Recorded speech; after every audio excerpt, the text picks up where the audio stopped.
Arkanga, beyond crypto.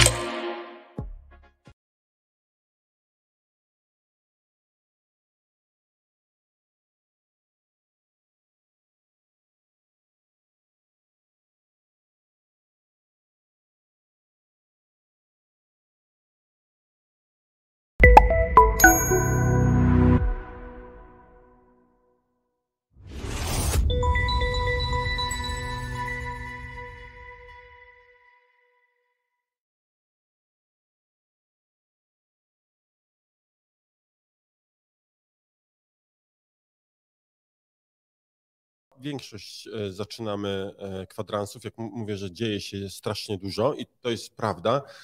Mieliśmy sezon ETF-owy, gdzie ETF-y dyktowały, potem mieliśmy sezon Binance'owy, gdzie te sprawy z Binance'em dyktowały zachowanie rynku, a teraz mamy chwilowe uspokojenie, ale dalej dużo się dzieje, to znaczy cena lata góra-dół, tutaj spekulacji jest, czy nie w sensie finansowym, tylko właśnie w sensie informacyjnym. Spekulacji, dlaczego tak się dzieje, jest bardzo, bardzo dużo. Mamy podzielone zdania, jeśli chodzi o to, co będzie dalej. Są tacy, nie ma co tutaj ukrywać, że są tacy, którzy mówią, że Bitcoin będzie spadał. To nie przebicie $38,000 na stałe dla wielu jest sygnałem, że będziemy mieli jednak korektę i spodziewają się spadku do $32,000. No ale jednak większość analityków spodziewa się tego, że wrócimy do trendu wzrostowego i będziemy mieli te 38 jeszcze w tym tygodniu. Zobaczymy tutaj. No, wszystko się może zdarzyć, jak to zwykle, tak. Albo wzrośnie, albo spadnie, no chyba, że pójdzie bokiem. To tak podsumowując wszystkich tych magików od kresek, flamastrów i różnych krzywych. Ethereum jest bardzo ciekawe, nie tylko ze względu na analizę techniczną, która również jest niejednoznaczna, ale bardziej pod kątem takiej fundamentalnej analizy. Coraz więcej głosów pojawia się, że takim krokiem milowym dla Ethereum, który zostanie osiągnięty w najbliższym czasie, i słowo najbliższy czas mówi, niektórzy mówią nawet o tym roku, chociaż większość mówi o pierwszej połowie pierwsza połowa przyszłego roku, że kapitalizacja Ethereum przeskoczy Bitcoina. I to będzie taki krok milowy w rozwoju Ethereum, który ma spowodować bardzo, bardzo gwałtowne wzrosty. Jest mowa o tym, że jeśli chodzi o Ethereum, jesteśmy dopiero w początkowej fazie zainteresowania, jeśli chodzi o instytucje. Dopiero kilka pierwszych aplikacji o ETF-y zostały złożone. W ogóle o ETF-ach to będziemy mogli później porozmawiać, ale no, ta cena Ethereum, która się waha cały czas w okolicach $2,000 i to jest bardzo zastanawiające. Wielu analityków twierdzi, że $2,500 zostanie przekroczone w bardzo krótkim czasie. Mówią tutaj o tym tygodniu, ewentualnie początku przyszłego. No to byłaby bardzo dobra wiadomość dla tych wszystkich, którzy mają swoje fundusze zamrożone w Ethereum. No, zgadza się. Łukasz, tutaj przeczytałem komentarze, że niestety nie było słychać początka. Też to słyszeliście? Akurat to wszyscy słyszeli.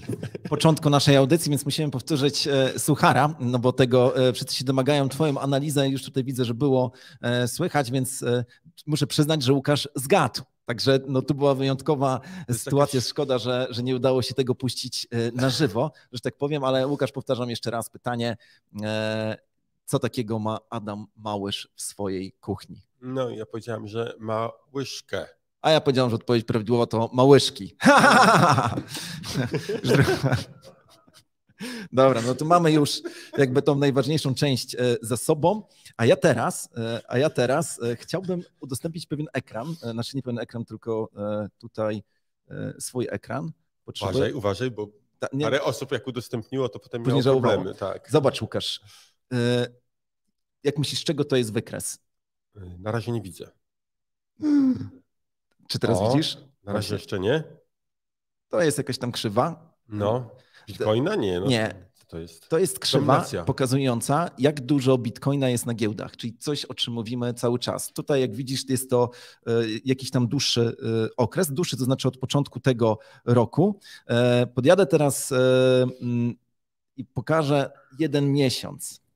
Zobacz, że tutaj coś takiego wydarzyło się na początku listopada, dokładnie 9. Co takiego wydarzyło się 9 listopada? To jest pytanie do naszych słuchaczy, co sprawia, że na chwilę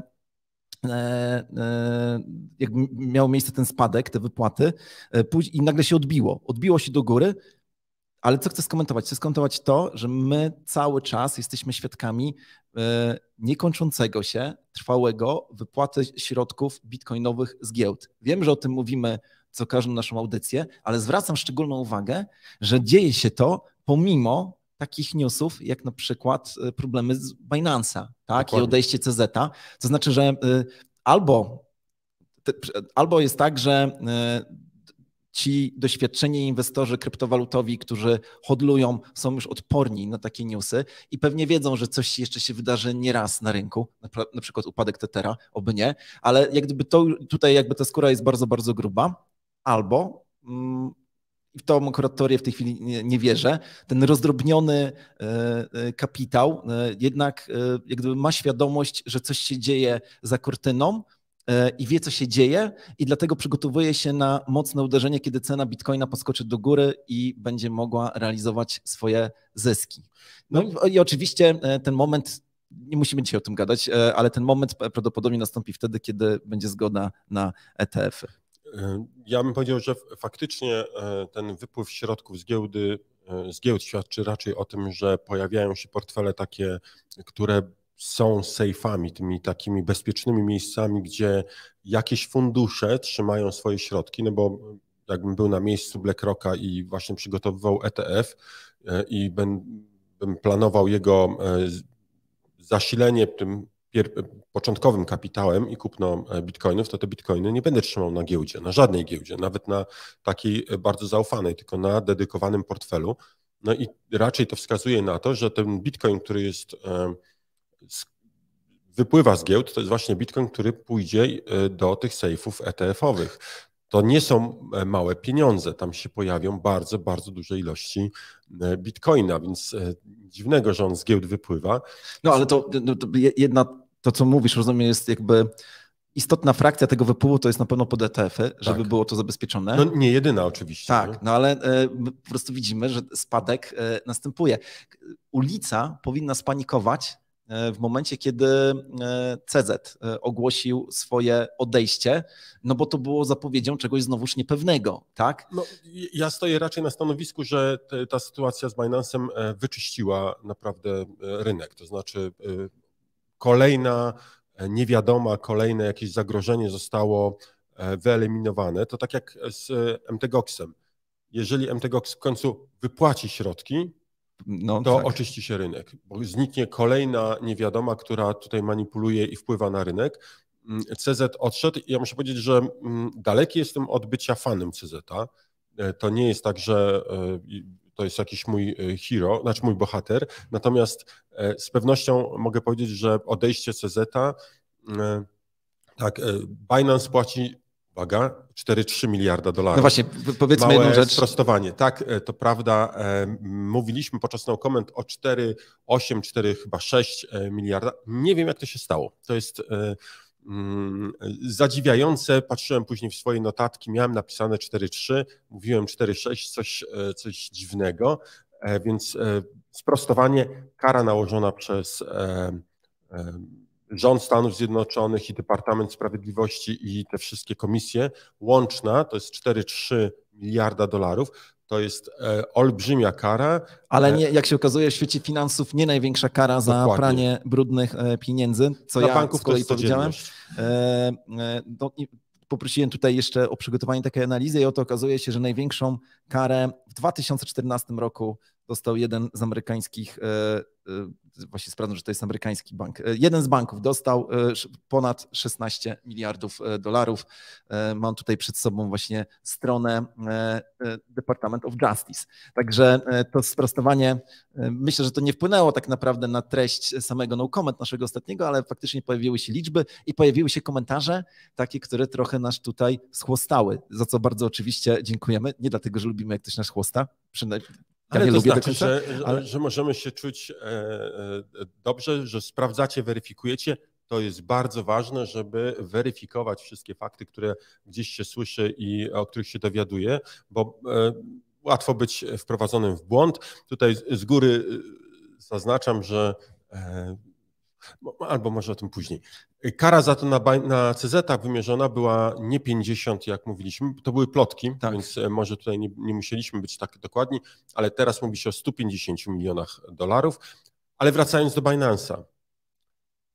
CZ 150 milionów, Binance 4,3 miliarda dolarów kary. Postępowanie bardzo takie intensywne, ustąpienie prezesa, odejście znanej osoby ze świata krypto, a Binance działa, wypłaty działają, trading działa. Muszę powiedzieć, szatoba, tutaj to się udało. Zobaczymy, co będzie dalej, ale jak na razie myślę, że pewne uznanie się należy. No tak, myślę nawet, że możemy powiedzieć, że coś, co brzmi paradoksalnie, że trzymamy kciuki za Binance, pomimo tego, że jest naszą wielką konkurencją i pewnie w wielu obszarach się nie zgadzamy, ale nie ma co ukrywać, jakiekolwiek potyczki Binance'a, czy potknięcia, nie potyczki, a potknięcia, nie byłoby niczym dobrym dla świata kryptowalut teraz w tym momencie. Tutaj mam komentarz, Krzysiek Domagała pyta, witam, pytanie do Sławka, kiedyś powiedziałeś, że korzystasz z innych giełd do kupowania kryptowalut, czy nadal korzystasz z innych giełd, czy handlujesz już tylko na Kandze, bo to trochę tak, jakby szef BMW jeździł Mercedesem. Krzysiek, jeżeli kupowałem, bo kiedyś powiedziałem takie zdanie, faktycznie kupowałem kryptowaluty, których nie było na Kandze na innej giełdzie, natomiast teraz już tak dużo jest kryptowalut na Kandze, że nie chcę tutaj skłamać, ale wydaje mi się, że cały mój kryptowalutowy kapitał w tej chwili trzymany jest na Kandze. No bo właśnie, ja wbrew w ogóle zdrowemu rozsądkowi, ale mówię, że to tylko mnie dotyczy, nie trzymam swoich środków na zimnym portfelu, trzymam wszystko na Kandze, co jest jakimś świadectwem. I też było pytanie, Łukasz, do ciebie, pytanie do Łukasza też od Krzysztofa. Chciałbym kupić więcej kryptowalut, ale nie ma ich na waszej giełdzie, zwłaszcza z top 20 i myślę, aby przejść na inną giełdę. Czy nie uważasz, że na Kandze jest zbyt mała płynność? To jest właściwie dwa pytania tutaj są, to znaczy o bukiet kryptowalut dostępny, bardzo mi się podoba to określenie, na Kandze i o naszą płynność. Jeżeli chodzi o bukiet kryptowalut, to zaraz zaprosimy Jacka i on opowie o nowościach, które na Kandze pojawią się w ciągu najbliższych 7 dni, ale może Łukasz chciałbyś to jakoś dodatkowo skomentować. Jakby nie zdradzając może zbyt wielu szczegółów, bo pamiętaj, Sławku, że jesteśmy tutaj pilnowani, prawie że pistolet przy głowie mamy przez nasz dział marketingu. Tak patrzę właśnie tutaj, czy już wyciągnęli, czy jeszcze nie, ale faktycznie zmierzamy do tego, żeby znacząco rozszerzyć ofertę, jeśli chodzi o kryptowaluty, więc Krzyśku, nie musisz rezygnować. Oczywiście uważam, że nie jest niczym złym korzystanie z wielu różnych giełd, natomiast uważam osobiście, że Kanga jest tą najfajniejszą i ja, tak jak Sławek, również trzymam praktycznie 100% moich aktywów na Kandze, również jako pewne świadectwo tego, że jestem spokojny o bezpieczeństwo, więc to jest, myślę, istotne. Jeśli chodzi o płynność, no płynność nie jest tak bardzo zależna od nas, od Sławka i ode mnie. To jest to, co dyktuje rynek. Natomiast widzimy faktycznie to, że ta płynność się zwiększa. Mamy coraz więcej, tak sądzimy, market makerów, którzy działają na rynkach, więcej arbitrażystów, więcej osób coraz korzysta z API. Wzrosty mamy faktycznie imponujące. System jest jeszcze, że tak powiem, nieprzeciążony, bardzo duże zapasy mamy, więc na wzrosty jesteśmy gotowi, ale im więcej osób korzysta, tym lepiej.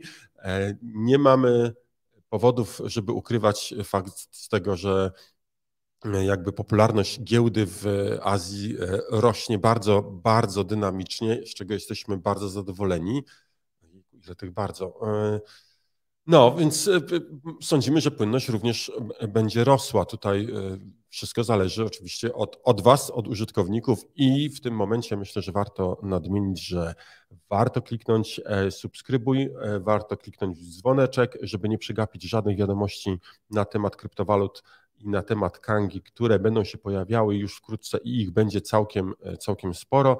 Polubcie ten film, to ma również znaczenie bardzo takie wymierne, żeby kliknąć łapkę w górę. No i napiszcie komentarz, choćby techniczny, jeżeli Wam się coś podobało albo nie podobało, dajcie znać nam. My czytamy te komentarze i dla nas jest ważne, żeby mieć z Wami kontakt. Tak jest. Krzysiek, jeszcze przypomnę jedną rzecz, gdybyśmy się cofnęli w czasie rok do tyłu albo cofnęli do tyłu. No właśnie gdybyśmy się cofnęli rok albo 2, no to wtedy jak gdyby ta wątpliwość związana z ilością rynków na Kandze była zdecydowanie większa. Dużo serca włożyliśmy w to, żeby tych rynków było więcej i jest więcej. No i parametry płynnościowe również się poprawiają. Tutaj, tak jak Łukasz powiedział, jakby kiedy mówimy o płynności, to jest kompozycja właściwie 3 działań. Jedno działanie już podjęliśmy, to znaczy wyłączamy rynki, które są po prostu z definicji niepłynne i mało popularne. Tak, są takie rynki. Druga rzecz jest taka, że dogadujemy się z nowymi dostawcami płynności i trzecia rzecz, mamy coraz więcej graczy, użytkowników na naszej giełdzie, co jest tą naturalną płynnością i to jest bardzo ważne. Ale Krzysiek, dziękuję za te pytania. No i uwaga, może przejdę, tutaj tych tematów jest bardzo dużo. Dolp jeszcze napisał, Krzysztof, płynność się dostosowuje do ilości klientów, jakby były większe zainteresowanie, to by market makerzy dostarczyli większą płynność. To a propos tego, żeby właśnie pozostali gracze grali na Kandze, bo to jeszcze wspomaga i wywołuje ruch. Dobra.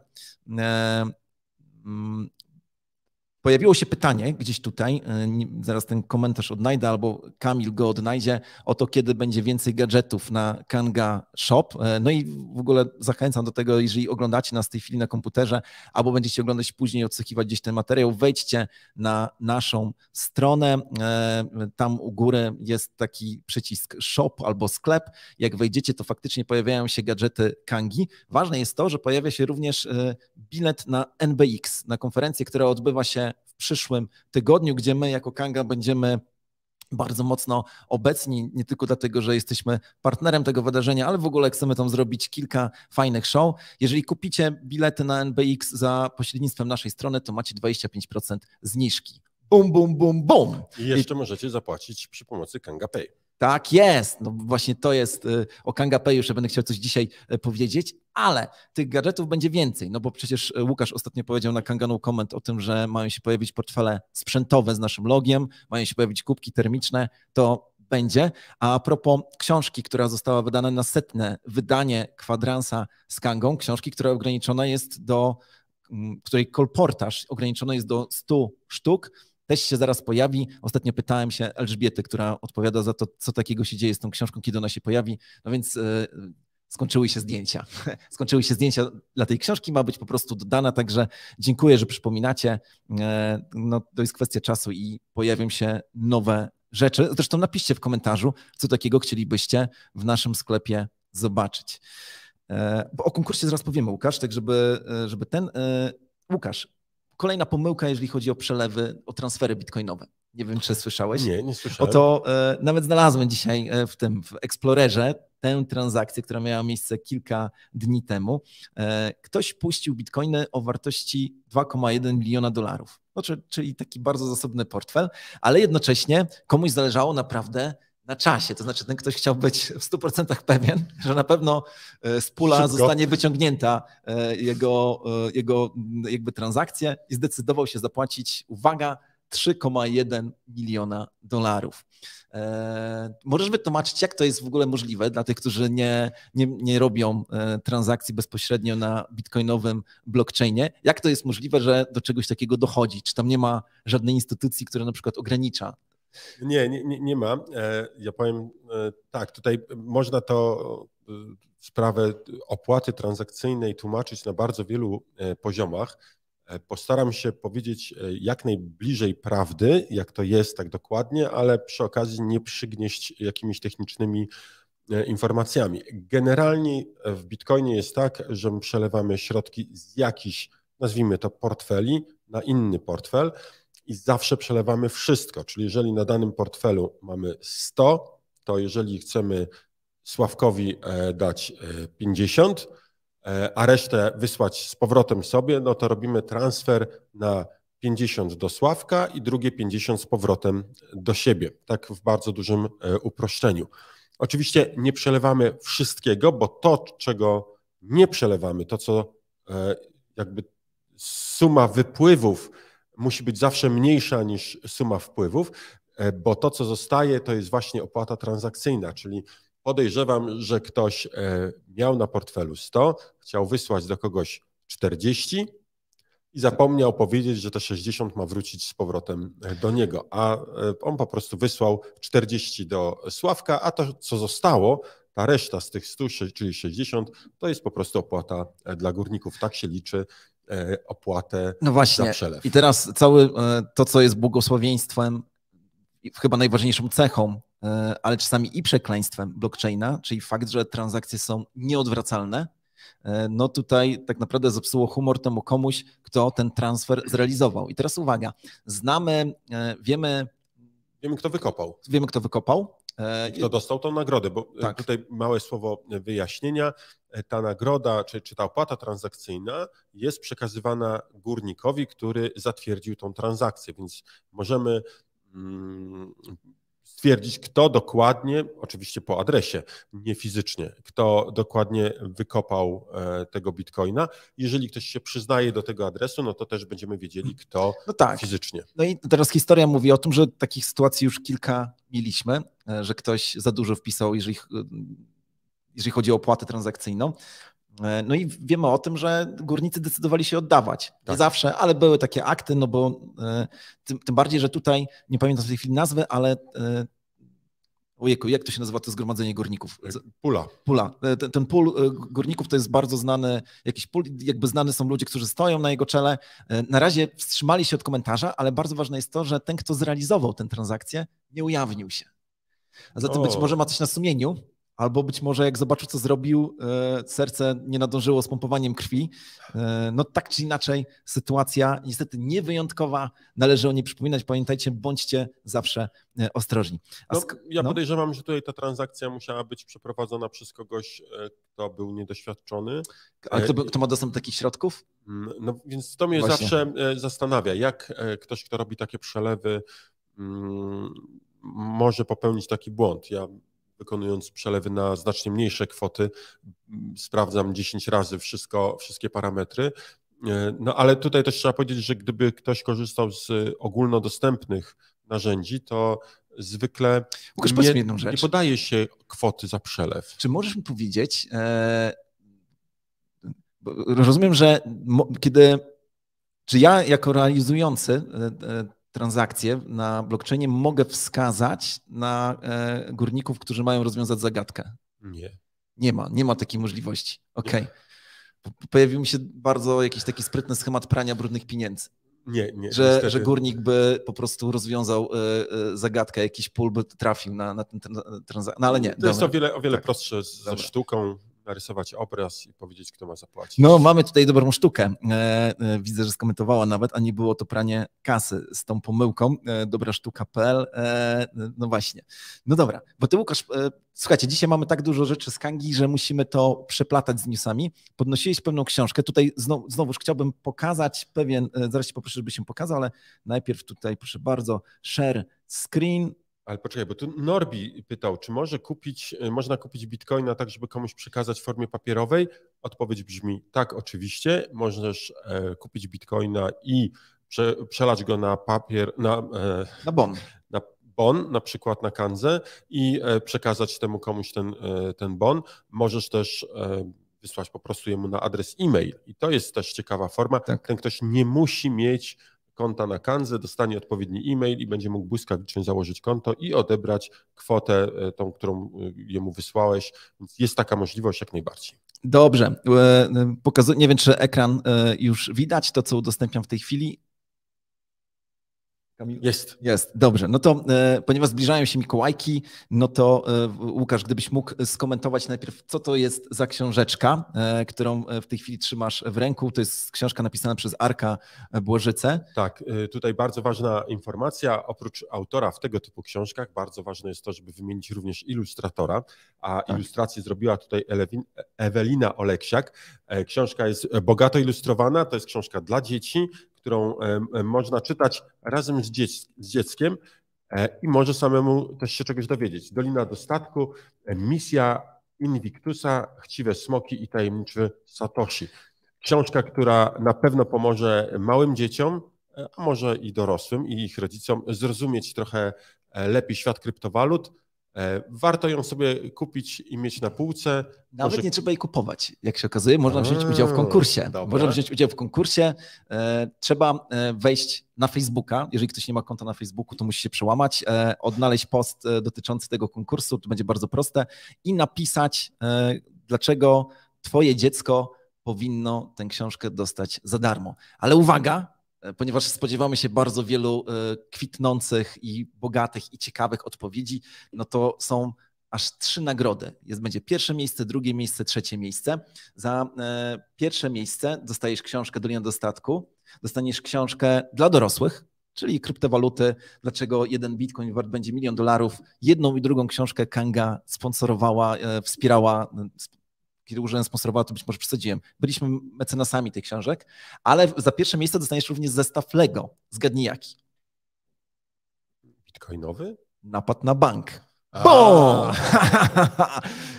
No i tam gadżety Kangi. Zapraszam, jeżeli chcecie poznać szczegóły, wejdźcie na naszego bloga. Na naszym blogu opisany jest ten konkurs. Zresztą w ogóle warto odwiedzać naszego bloga. A ja zatrzymuję udostępnianie i przechodzę do dalszej dyskusji. Myślę, że to jest dobry moment, Sławku, żeby zaprosić Jacka do tego, no żeby właśnie. przedstawił nam, co nowego będzie na Kandze. Halo, halo, Warszawa, czy nas słychać? Halo, halo, jak najbardziej słychać się. Słuchajcie, dużo się dzieje. Jak każdy cykl ma swoje fazy, tak się uważa, że ta ostatnia faza jakiegoś ożywienia rynku to jest popyt na tak zwane memy, czyli meme coiny, mówiąc w skrócie, czyli te wszystkie takie śmieszne tokeny z żabami, pieskami, kotkami i różnymi innymi dziwnymi stworami. No i my oczywiście, ponieważ nasi użytkownicy są tym zainteresowani, i Shiba Inu, i Dogecoin, i inne tokeny się cieszą dość sporym zainteresowaniem, popularnością, no to postanowiliśmy prezent na Mikołajki zrobić i listujemy bardzo ciekawy meme coin. Dzisiaj to jest Puls Inu, czyli taka Shiba Inu, ale z sieci Pulszczeń, bardzo popularny projekt, szczególnie w Polsce istnieje bardzo taka żywa i energetyczna grupa na Telegramie, polska społeczność tego projektu, i cieszy się on dużym zainteresowaniem. W ogóle ten Pulszczeń jest takim, powiedziałbym, interesującym środowiskiem, gdzie w tej chwili wszyscy żyją tym, czy zostanie doręczony pozew sądowy Richardowi Hartowi, czy nie zostanie, czy Pulszczeń będzie tym killerem Ethereum, czy raczej zostanie taką oazą takiej, jakby to powiedzieć, awangardy rebelianckiej rynku krypto. No, ciekawe rzeczy. Natomiast w tym ekosystemie wystartował bardzo ciekawy meme coin. Mamy kontakt z tym teamem, no i postanowiliśmy go dzisiaj wylistować. On będzie wylistowany nie do stablecoina, ale do tokena Pulszczeń, żeby było ciekawiej. Więc zapraszamy wszystkich zainteresowanych, szczególnie społeczność Puls Inu. Ja tylko zwrócę Waszą uwagę, jeżeli będziecie wyszukiwali ten token, to uważajcie, bo na CoinGecko jest umieszczony token, który się podszywa pod ten prawdziwy. Nie wiem, dlaczego CoinGecko dopuszcza do tego, w każdym razie nikt tego widocznie nie zgłosił do nich. W każdym razie, jeżeli szukacie kontraktu tokena, to weźcie go z CoinMarketCapu, nie z CoinGecko, to jest bardzo istotne. No a u nas ten prawdziwy token jest listowany. Dodatkowo jeszcze jedna nowość, tylko wrzucę, też były o to prośby i listujemy optymizm do polskiej złotówki, czyli do naszego stabla OPLN, rynek OPLN. Już od dzisiaj. Super, super. Te memcoiny to jest normalnie dla mnie jakieś zadziwiające wydarzenie. Nie wiem, Jacku, ty dużo memcoinów posiadasz? No ja kupuję to, co jest na kandze, mam Pepe. Pepe uważam, że żaby pójdą do góry, jak będzie hossa. Dobrze, to nie jest porada inwestycyjna w żadnym To nie wypadku. jest porada, absolutnie. Nie przywiązujcie się do tego, traktujemy memcoiny raczej jako swego rodzaju zabawę, a nie coś poważnego. No, nie ma jednak co ukrywać, że w świecie kryptowalut memcoiny mają swój udział i swoje miejsce i nie należy zamykać oczu z całej siły i udawać, że ich nie ma, bo one jednak są. To co ważne, jeden z memcoinów przebił się do takiego, powiedziałbym, mainstreamu. Nie, że inne memcoiny nie są w mainstreamie, ale chodzi mi o Dogecoina. No tak. No przecież, Łukasz, kiedyś, dawno temu w twojej poprzedniej firmie dawaliście na urodziny ludziom worek Dogecoinów. Tak? To był worek Dogecoinów, jak ktoś kiedyś powiedział całkiem niedawno, te Dogecoiny były warte kilkanaście tysięcy dolarów. Taki prezencik od firmy urodzinowy. Tak, tylko że wtedy nie były warte kilkanaście, ale wtedy ten. Okej, Jacku, bardzo dziękujemy za ten update. Do zobaczenia za Pozdrawiam. tydzień. Chociaż za tydzień pewnie będziemy nadawali z Berlina. Tak, no myślę, że będzie to audycja polowa, ale znamy się na takich audycjach dobrze. A propos, ktoś tutaj zadał pytanie o cenę tokena KNG. Ja już tutaj śpieszę z pokazaniem takiego serwisu, który bardzo, bardzo lubię. Znowuż próbuję udostępnić ekran. Serwis nazywa się dailychain.io. No i tutaj pojawia się taki oto artykuł, token KNG w kierunku 1,8, a potem odbicie, analiza techniczna KNG USDT. Wszyscy ci, którzy jesteście zainteresowani analizą techniczną naszego tokena, zapraszamy na Daily Chain. Tam właśnie taka analiza się znajduje. Natomiast niżej, jak zjedziemy, znajduje się jeszcze inne ciekawe hasło, jakie kryptowaluty wybrać pod kolejną hossę. Ekspert tłumaczy dlaczego. No bo właśnie są dwie doktryny, dwie szkoły, to znaczy myślę, że ich jest przynajmniej z 18, ale dwie, o których chcę teraz powiedzieć. Jedna mówi o tym, skupiamy się tylko na tych kluczowych, mainstreamowych, kardynalnych kryptowalutach, na tym powiedzmy najbardziej klasycznym bukiecie. Bardzo mi się podoba to określenie, czyli Bitcoin, Ethereum, Litecoin i powiedzmy to wszystko, ale drugie podejście, wiem, że Jacek, który był tutaj obecny przed chwilą, jego serce jest bliższe temu podejściu, mówi o tym, że to jest ostatnia hossa, gdzie możesz na altcoinach zarobić bardzo, bardzo dużo. Bitcoin tyle ci nie da, ale altcoiny dadzą. Oczywiście 80-90%, może 95% z tego koszyka altcoinów, który w tej chwili skolekcjonujesz, da ci dokładnie tę liczbę, której Rzymianie nie znali, czyli 0, ale 5% pozwoli ci zmultiplikować swój kapitał bardzo, bardzo mocno. Jak będzie, tego nie wiemy. Która doktryna jest lepszą, tego w tej chwili nie mówimy, ale zainteresowanych odsyłam na Daily Chain, na pewno znajdą tam worek inspiracji dla siebie. W ogóle bardzo interesujące podejście do inwestowania, polegające właśnie na tym, że większość środków inwestujemy w Bitcoina, na drugim miejscu Ethereum, potem może jakieś inne mocne waluty, nie wiem, BNB, Litecoin, to już jak to tam, KNG oczywiście też. Natomiast zostawiamy sobie taki 1% albo nawet mniej naszego kapitału i to inwestujemy w te coiny, czy w te kryptowaluty, które mają potencjał wzrostu razy 1000. Tak. I to jest takie podejście, które mówi, ok, stracę ten 1%, mogę stracić. Bitcoin i tak urośnie dużo, Ethereum i tak urośnie dużo, będzie nieduża różnica, ten 1%. Natomiast jeżeli trafię, jeżeli się uda, to mam faktycznie radość z tego, że załapałem się na coś bardzo, bardzo zyskownego. To troszeczkę tak jak, muszę powiedzieć, jak z tym kiedyś w mojej rodzinie moja ciocia tak kupowała. To lotek.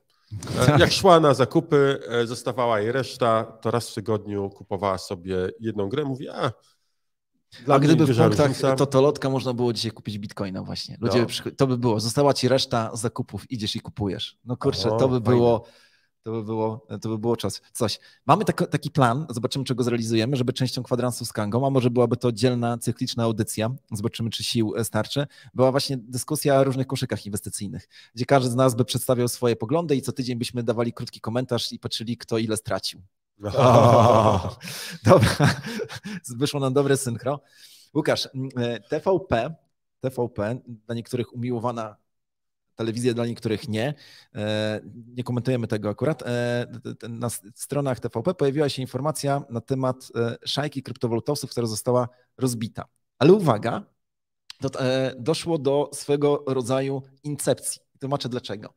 Bo powstały w Warszawie kancelarie specjalizujące się w tym, że wspierają osoby, które zostały okradzione w kryptowalutach. No proszę. Tak, że jak tylko dowiedzą się, że nie wiem skąd miały bazę, no ale miały tę wiedzę, że zostałeś okradziony, albo reklamowały się w ten sposób, że hej, jeżeli ktoś cię okradł na kryptowalutach, rozmawiałeś z kimś przez WhatsAppa, wziąłeś kredyt na $150 i nie masz tych pieniędzy, to my ci pomożemy. Okazuje się, że to była druga szajka, to znaczy było tych szajek kilka, działały faktycznie pod osłoną kancelarii prawnych, ale wiemy o tym, że te osoby, które kontaktowały się z tobą, żeby cię pocieszyć i wesprzeć, no to nie byli prawnicy, to byli po prostu telemarketerzy. Wyłudzono w ten sposób 9 milionów złotych ostatnio. Wow. No bo oczywiście warunek taki, żeby kancelaria przystąpiła do zyskiwania twoich środków jest taki, że musiałeś wpłacić depozyt od 5 do 10%, także incepcja. Ja tylko, Sławek, pamiętajmy, bo wyrok pewnie nie zapadł. Nie podaliśmy nazwy. Ale chodzi mi o to, żeby nie mówić, że na pewno są winni, bo może się okazać, że wcale tak nie było, ale oczywiście pomysł przedni. Ja tutaj nie zachęcam do kopiowania, ale faktem jest, że słuchajcie, i teraz tutaj mówię do wszystkich, którzy nas oglądają, nie wierzcie w to, że nie jesteście naiwni. Każdy z was może paść ofiarą ataku, to takiego phishingowego, takiego skierowanego bezpośrednio na was. Na pewno coś może spowodować, że uwierzycie komuś na słowo, a teraz naprawdę bardzo łatwo podrobić czyjś głos, podrobić maila, to już dawno temu, ale ostatnio Kamil opowiadał mi, że puścili Eli. Wiemy, której Eli, tak. Wiemy, której Eli puścili fragment wypowiedzi Sławka spreparowanej przez sztuczną inteligencję i to była wypowiedź taka głosowa. Ela nie poznała się na tym, że to mówi sztuczna inteligencja, więc zwracam bardzo mocno uwagę na to, żebyśmy nie polegali, nawet jak ktoś do nas zadzwoni, nawet jak z kimś rozmawiamy, uważajmy. Ciekawym rozwiązaniem i zabezpieczeniem się przed tego typu manipulacją, czy taki pomysł miał Sławek. Sławek, czy jesteś w stanie zdradzić? Tak. Możesz zdradzić? Mogę, oczywiście. To jest ustalenie hasła. Ja takie hasło mam ustalone ze swoją rodziną. Kiedyś jak moje dzieci były małe, nadal są małe, ale już nie tak małe, no to była taka obawa, chodziły takie legendy i zresztą nie tylko legendy, że ktoś może podejść do nich i powiedzieć chodź, rodzice prosili mnie, żebym ciebie zabrał gdzieś tam na spacer. I ustaliliśmy z dziećmi wtedy hasło. Nieważne jakie, ale to dzieci nasze miały zapytać się tego dorosłego, hej, podaj mi hasło, bo wiem, że wtedy to jest potwierdzenie, dysponujesz legitymacją, że to faktycznie moi rodzice ciebie wysłali. A teraz z moją rodziną ustaliłem sobie hasło na wypadek tego, gdyby ktoś się kontaktował telefonicznie i brzmiałby tak samo jak ja. Że gdyby coś poczuły, że coś jest nie tak, albo że proszę na przykład o przelew Blik, bo mi się akurat skończyły pieniądze i stoję pod bankomatem, to mają się zapytać o hasło. Także myślę, że każdy z nas w ogóle z osobami najbliższymi i z którymi współpracujemy na co dzień operacyjnie, takie hasło powinniśmy ustalić. Dobra. Chcesz dokończyć ten wątek jeszcze? Dobra. Pojawia się pytanie Dominika Jesionowskiego, Omega złotówka, Omega dolar. Czy możecie zapewnić, że wyjście do nich z krypto na Kandze na 100% nie stwarza obowiązku podatkowego? Czy kiedykolwiek KNF lub Urząd Skarbowy kwestionował taki manewr? Więc możemy powiedzieć na 100%. Znaczy, nie jesteśmy doradcami podatkowymi, więc podkreślamy to. Nie jesteśmy od tego, żeby tutaj doradzać. Myślę, że powinien skontaktować się z doradcą podatkowym w tym temacie. Natomiast zgodnie z naszą wiedzą Transakcje krypto do krypto w Polsce nie są opodatkowane i dopiero wyjście do pieniądza wiary, do pieniądza opartego na wierze, czyli pieniądza fiducjarnego, inaczej na przykład złotówki, powoduje obowiązek podatkowy. Tak, i dobrze powiedziałeś, nie jesteśmy doradcami podatkowymi, ale ja mogę powiedzieć jedną rzecz na 100%. Ja na 100% wierzę w to, że to nie rodzi obowiązku podatkowego. To jest moja prywatna wiara. Tutaj KNF nigdy nie miał do tego zastrzeżeń, żadna instytucja nie miała zastrzeżeń. No właśnie, bo to jest ważna rzecz, że KNF w ogóle nie zajmuje się kwestiami podatkowymi, więc KNF się nie wypowiada na ten temat, natomiast w Polsce mamy cały czas, nie wiadomo jak długo, ale mamy naprawdę dobry system podatkowy, no bo jeżeli chodzi w ogóle o to, jakie podatki mamy płacić, to wystarczy zbilansować swoje transakcje z całego roku. Słowo dobry jest pewnym nadużyciem. Powiedzmy... Lepszy niż na przykład w Wielkiej Brytanii. No właśnie, czyli może być gorzej. Wiesz co, ale powiedzmy tak, fakt, że musisz wypełnić 3 pozycje w picie, a nie 18, już należy to docenić. Łukasz, tak. Cieszmy się drobnymi gestami, to jest bardzo miłe. No i stablecoiny cały czas traktowane są jako kategoria normalnych kryptowalut.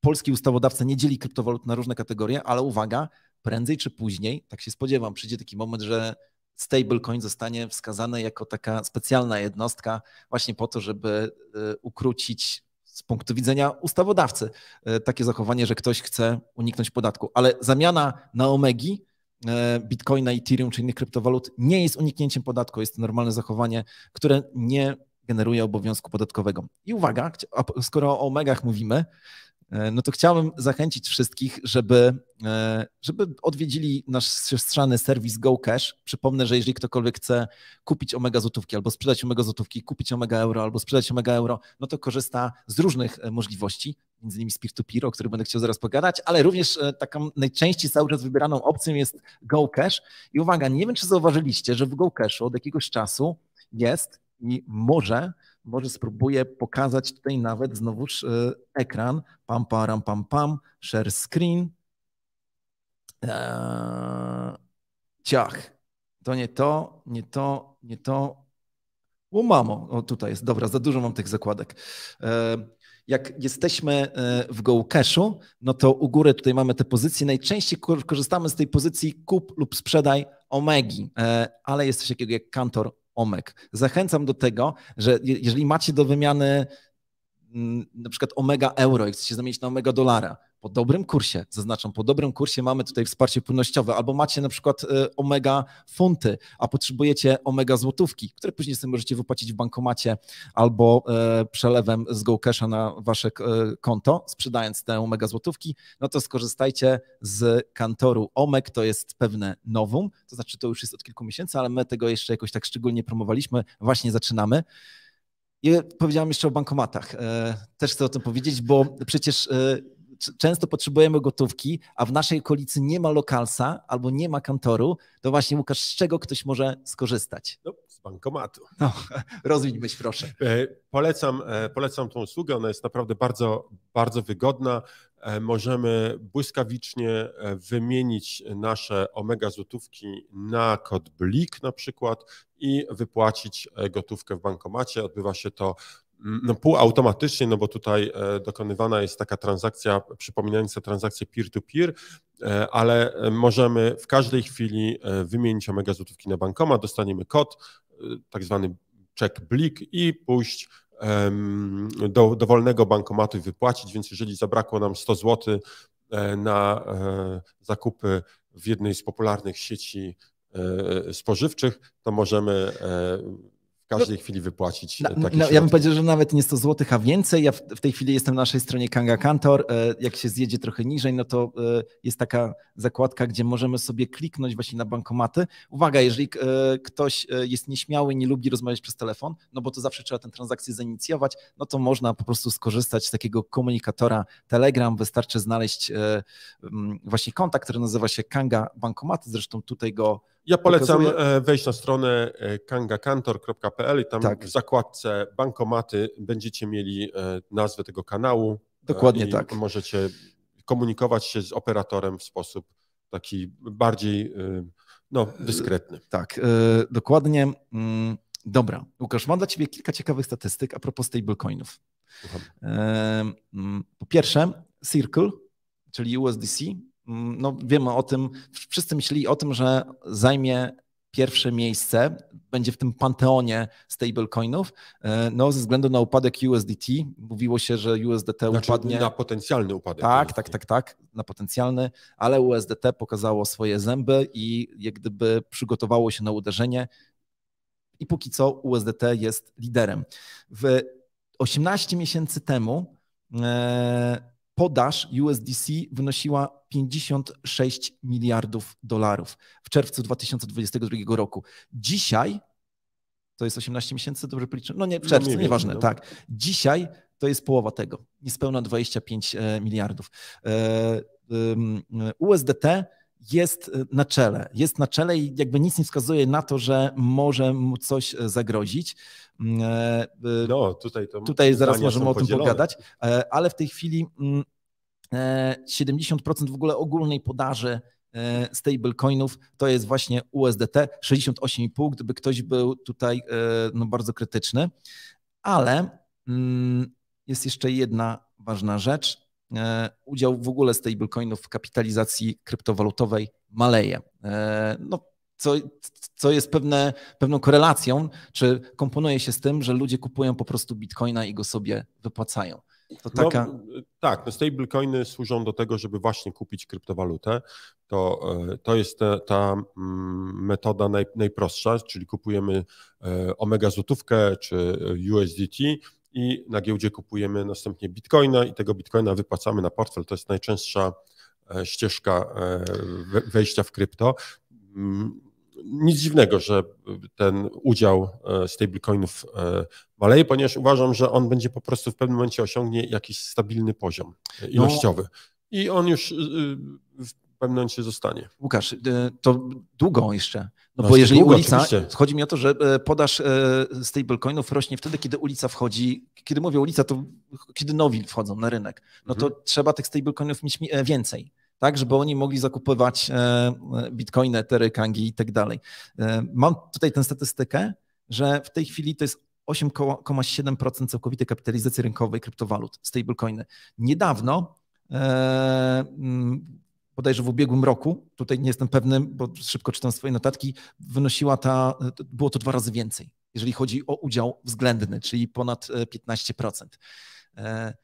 Czy to nie jest właśnie ważny wskaźnik, który zapowiada, jeżeli widzimy, że następuje wypływ bitcoinów z giełd, a jednocześnie spada udział procentowy stablecoinów, czy to nie jest zapowiedź hossy, czy to jest jakiś wskaźnik antyhossowy? Nie, no zdecydowanie zapowiedź hossy. Tutaj w swojej analizie rynku nie wspomniałem o tym, ale zdecydowanie wszyscy analitycy są zdania, że jesteśmy już w trendzie hossy.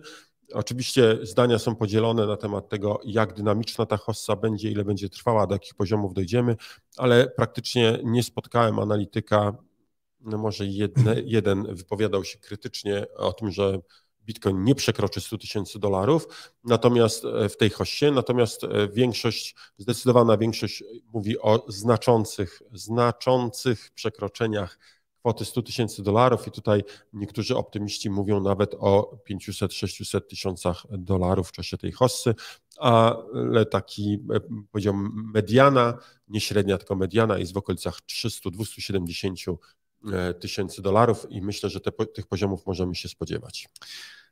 Smart Body Trainer napisał tutaj komentarz w tej chwili, wyprzedzając trochę to, co chciałem powiedzieć, bo ostatnią rzeczą a propos naszych rozwiązań, o których chciałem dzisiaj wspomnieć, jest to, że się pojawiają nowe punkty KangaPaya, czyli nowe miejsce, gdzie możesz zapłacić kryptowalutą i faktycznie jest taka siłownia, którą odkryła moja żona.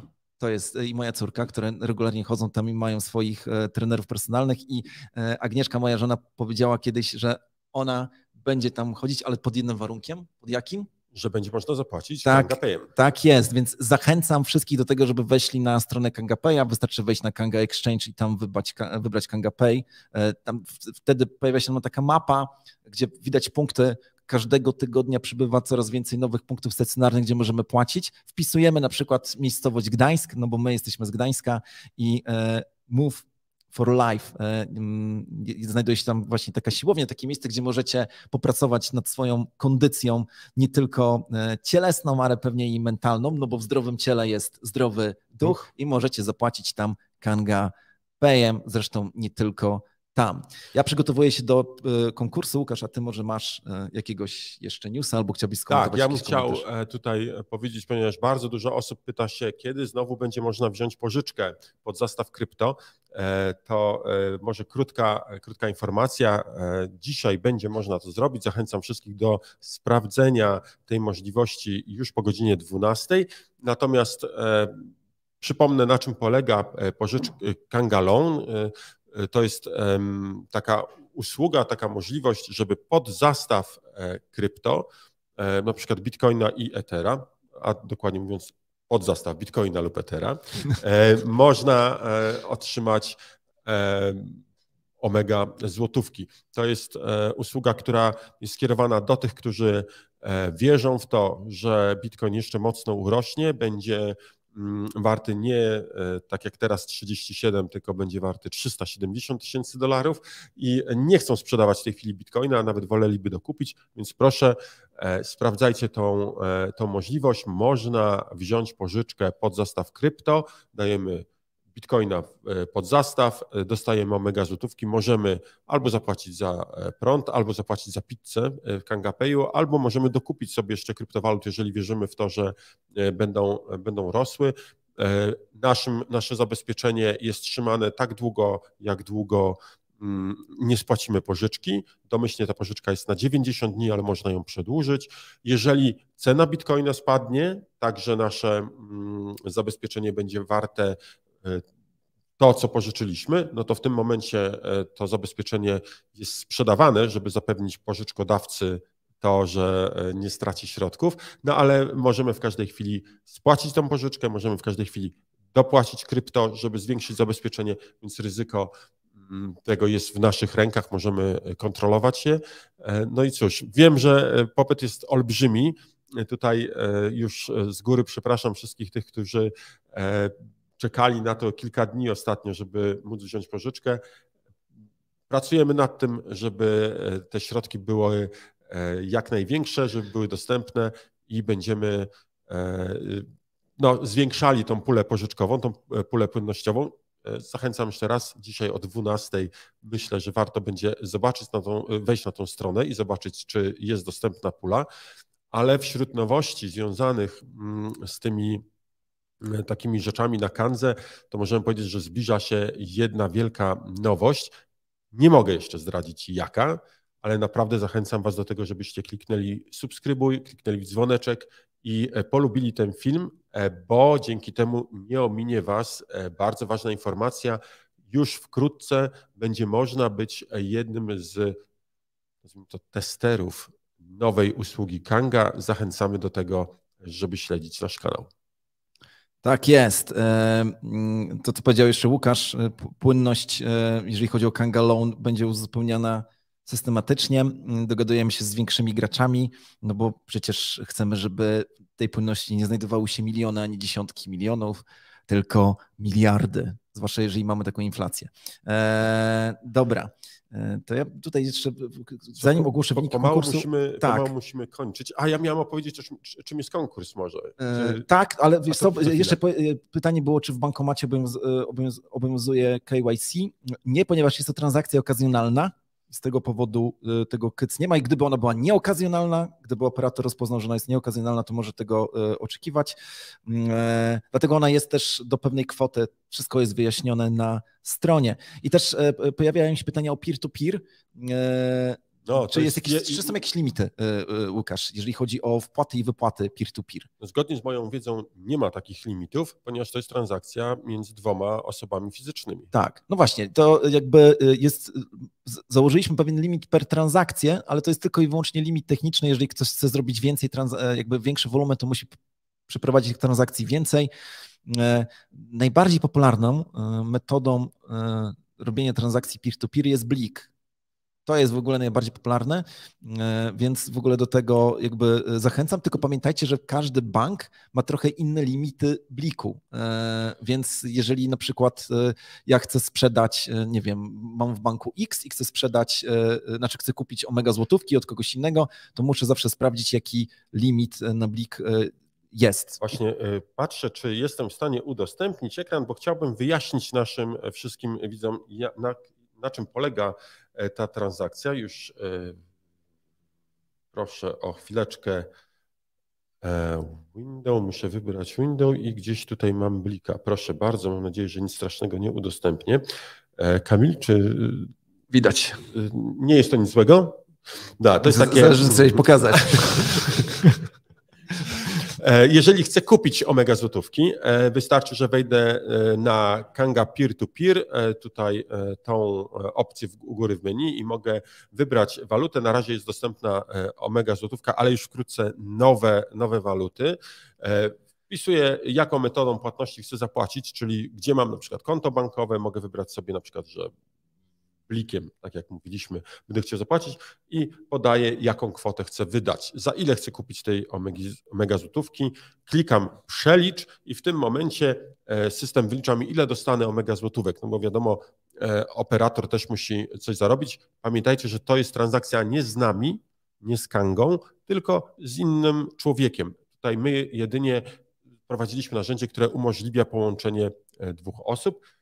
Klikam dalej i w tym momencie mogę ostatecznie potwierdzić wykonanie tej transakcji. Jak kliknę kup, to zostanie wysłana specjalna wiadomość do wszystkich operatorów, którzy w tej chwili są aktywni i pierwszy operator, który zaakceptuje moją transakcję, będzie tym operatorem, z którym ja dokonam tej transakcji. Jak kliknę kup, dostanę...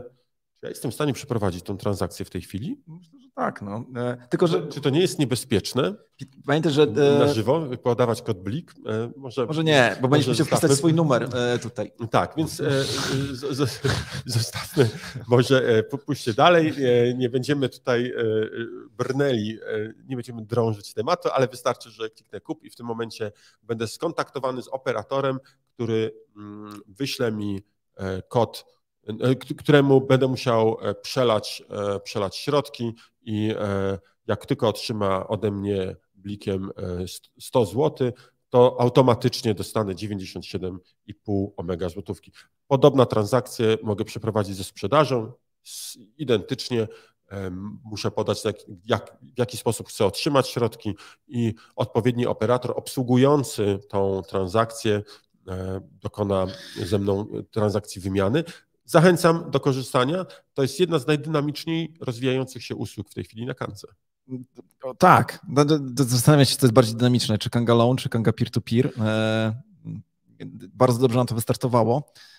Także tutaj czytam komentarz, dlatego tak się tutaj jąkam, bo ktoś, kto podpisuje się jako PK, jak taki nasz polski znany youtuber, napisał, że jeśli nie będzie ETF-ów BTC, nie będzie nowego ATH na BTC, bo BTC rośnie z hossy na hossę 5 razy mniej. To jest ciekawe, ale dobra, bo to już... Ja tylko powiem, bo jest taki pogląd, który mówi o tym, że rośnie, ta dynamika wzrostu jest coraz mniejsza, ale spotkałem się z kilkoma analizami, które mówią, ta hossa będzie wyjątkowa. Ona będzie wybijająca się poza standardy, ponieważ wchodzą duzi gracze, którzy spowodują, że rynek Bitcoina będzie już inny. Prawdopodobnie stoimy przed ostatnią szansą na to, żeby jeszcze być w tym takim dzikim wolnym rynku. Po wejściu ETF-ów ten rynek już się zmieni, bo duzi gracze będą w stanie go w jakiś sposób kontrolować, ale to oznacza, że te wzrosty będą gigantyczne. Tutaj poważni analitycy mówią, że Bitcoin będzie kosztował nie 1 milion, ale znacznie więcej dolarów w tym ustabilizowanym już okresie, ale w okresie, w którym nie będzie już standardowych tych cykli Bitcoina, które widzieliśmy do tej pory. No tak, no tutaj PK to też poważny analityk, bo on zwraca uwagę, że jeżeli nie wejdzie, no dobra, nie będzie ETF-ów, to nie będzie tych wielkich instytucji. Ostatnie pytanie, które się tutaj pojawiło przed ogłoszeniem konkursu, jak wyjść z krypto do fiatów na Kanga?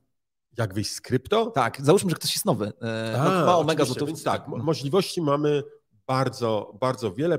Praktycznie można powiedzieć, każdy sposób, jaki tylko można sobie wymyślić, jest możliwy. Jeżeli chcemy otrzymać przelew bankowy, no to po prostu możemy wymienić krypto na omega złotówki i w GoCashu sprzedać te omega złotówki i otrzymamy przelew. Możemy również zrobić transakcję peer-to-peer, o której mówiliśmy przed chwilą, czyli tutaj na mniejsze kwoty. Jest to transakcja błyskawiczna, na pewno szybko przeprowadzona, 24/7, tak. Bo tak ta usługa działa i taki jest cel tej usługi, żeby właśnie była szybka i zawsze dostępna. Możemy też pójść do kantoru i dokonać transakcji gotówkowej, czyli wymienić krypto na gotówkę i wyjść po prostu z siatkami pieniędzy z kantoru. Możemy też zamówić usługę u Localsa. To są osoby, które dokonują takiej transakcji w swoim imieniu, nie prowadzą biznesu, ale robią takie transakcje, bo chcą kupić kryptowaluty. Taki Locals bardzo często potrafi przyjechać nawet we wskazane przez nas miejsce i rozliczyć się z nami. To jest naprawdę wygodna rzecz. Listę zarówno punktów kantorowych, jak i Localsów znajdziecie na stronie kangakantor.pl. Przypomnę, Kanga ma największą na świecie sieć tego typu punktów. Mamy tych punktów naprawdę setki. Ja już nawet nie chcę mówić liczby, bo ta liczba się zmienia. I potem krzyczą na mnie, ale że uwaga, zapomniałem o 3 nowych zapraszam na kolejny odcinek Kwadransu z Kangą, bo ta ściana się zmieni. A propos tego, co przed chwilą powiedziałeś. No. Tak, no więc to możemy wykorzystać jeden z tych punktów. Możemy też, o czym mówiliśmy już dzisiaj również, pójść po prostu do bankomatu i wypłacić sobie gotówkę, jeżeli potrzebujemy szybko jakiejś niedużej, no bo bankomaty mają limity. Tak. Mówisz o kasecie, gotówki, którą przechowują. To jest nie. To żart, bo później ktoś będzie mówił, że tak, żart. No. Więc możliwości jest wiele. Jedną z ciekawych usług jest również możliwość błyskawicznej wypłaty środków na kartę w Zen, czyli Kanga ma swoją kartę, no nie jest to karta kredytowa per se, tylko to jest karta debetowa, ale możemy założyć sobie taką kartę, płacić ją we wszystkich sklepach, które obsługują Mastercard, a zasilamy ją błyskawicznie w ciągu dosłownie sekundy z portfela Kangi. Na tą kartę dokonujemy zasilenia 2 sekundy i możemy zapłacić tą kartą za zakupy w sklepie. Kurczę, dużo tych sposobów wyjścia z Kangi do fiatów. Naprawdę bardzo dużo. Dobra, Łukasz, bo my mamy dzisiaj swoje ATH czasowe. Piąty kwadrans leci. O mamo. Więc się powstrzymuję od czytania. Piąty kwadrans. Powstrzymuję się od czytania komentarzy i powiedz, na czym polega konkurs, a ja odczytam wyniki, bo jest zwycięzca. Od razu mówię. Konkurs dla tych wszystkich, którzy wierzą, że mają umiejętności, albo po prostu wiedzą, że mają umiejętności analityczne, potrafią przeprowadzać prognozy kursu kryptowalut, są w stanie z tych wszystkich kresek i formacji wywnioskować, jaka będzie cena Bitcoina. Zachęcamy do wzięcia udziału. Te wszystkie osoby zachęcamy do wzięcia udziału w konkursie. W każdy wtorek o godzinie 9 rano sprawdzamy, jaki jest kurs Bitcoina do USDT na Kandze. I to jest ta kwota, którą należy prognozować właśnie teraz, czyli dzisiaj i jutro. Możemy napisać komentarz pod tym filmem, #kwadrans z Kangą i podajemy cyfrę 178, bo taki będzie następny numer kwadransu z Kangą, oraz podajemy cenę w dolarach, ile według nas, z naszych wyliczeń, według naszej wiedzy, będzie wynosił kurs Bitcoina do USDT.